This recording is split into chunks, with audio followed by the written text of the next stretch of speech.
يا مرحبا، تحياتي لكم. طبعا راح أسوي وياكم اليوم حلاوة بطحين التمن مع الجبن. طبعا هي حلاوة عربية يعني مو عراقية، لكن راح نجربها أنا وياكم. عندي هنا نص كوب من طحين التمن، وأيضا عندي نص كوب من الشكر، شكر عادي مو اللي يكون مطحون. وأيضا هنا عندي ملعقتين من مي الورد، تريدون أكثر تريدون أقل براحتكم. مستكة فشي بسيط، اللي ما يعرف المستكة هي هذا شكلها، هذا شكل المستكة. تمام، اذا ما متوفرة عادي يعني تركوها. عندنا الورد المحمدي، اي نوع من المكسرات للتزيين. انا راح استخدم الكاجو، وايضا عندي ملعقة كبيرة من النشا، وربع كيلو من جبنة الموزاريلا، وثلاث اكواب من المي. بس نروح انا وياكم للطريقة. اول خطوة طبعا راح نخلي كل المكونات بالجدر نذوبهن على البارد قبل لا ننقلهن للطباخ. خلينا نقيس هسه. هنا عندنا واحد، وهذا الثاني، وهيدا ثالث. أنا أيضا عندنا النشا نخليه، طبعا كان المفروض بس كف أفضل. وأيضا هنا عندنا المستكة، وراح نخلطهم كلهم سويا. هنا لازم يكون أكو خلط مضبوط، ما نريد بيه أي تكتلات تصير، لا تعبر عليكم سوالف النشا الذي يختبئوا يعني شعب الجدرية، وبعدين يطلع لنا من احنا وخالي عنا. طبعا حتى ما ننسى المي الورد ايضا نخليه، ولو هو كان المفروض المي الورد نخليه بعد ما يبدي فور. يلا عادي ماكو مشكلة.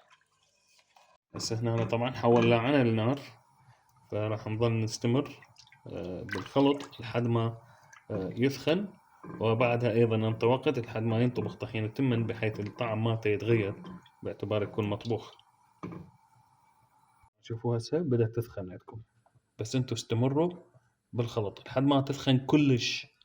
زين، يعني تقريبا انا هسه خلال دقيقة ونص يعني جاي اقلب بيها، وراح استمر بعد فد 4 دقائق، يعني بالمجمل تكون 5 دقائق الى 6 دقائق. بالمناسبة احنا نستمر لحد ال شلون بالله لحد ما ينشف المي وتبدي تطلع الفقاعات مالتها. سبحان الله قوم تنسى احكي. بالمناسبة طبعا اكو ناس ما يحبوها من اقول بالمناسبة، يقول وايد تقولها، فبالمناسبة عادي يعني حتى اذا قلتها فطبيعية جدا. فهسه راح نستمر بالخلط. شوفوا هنا بدأت تثخن، نريدها تثخن أكثر بعد، تطلع الفقاعات زين وتبدأ تطفر لحد ما نشوي. يلا ننزل الجبن. أنا بهذا المستوى بعدها راح نبقى مستمرين بالتقليب لمدة دقيقة. أنا أريد بس الطعم مال التمن يعني يختلف شوية أكثر. بعد تعرفون من يكون ما مطبوخ زين يطلع طعمه فاهي، أو بنكهة تكون ما محببة. فهسه احنا نستمر بالخلط. نوصل هاي المرحلة ترفعوها وهيش تنزل عندكم تخينة، معناها الأمور تمام. هسه نبدي نصب الجبن بيها. يلا راح ننزل الجبن. تمام، مثل ما قلنا ربع كيلو من جبنة الموزاريلا، ونبدي نقلب. هسه مستمرين بالخلط. باعوها شلونها، نذوب الجبن تذويبا ممتازا. شلون تصير؟ إلا رهيبة، رهيبة عجيبة لطيفة خفيفة. يلا نستمر بالتقليب. هسه قوامها صارت جاهزة إنه نصبها بالمواعين، المواعين الصحون. أوكي، طبعا هسه كملت. صبيناهم بالماعون، تم تزيينهن. طبعا أنا هاي زينتها، باعوا الإبداع اللي بيها، إبداع فكري يعني وذهني، بحيث الإشراقة من الماعون طالعة على صفحة. هنا أنا أم أولادي طبعا زوجتي سوتها، يعني أشوفها فشي بسيط عادي.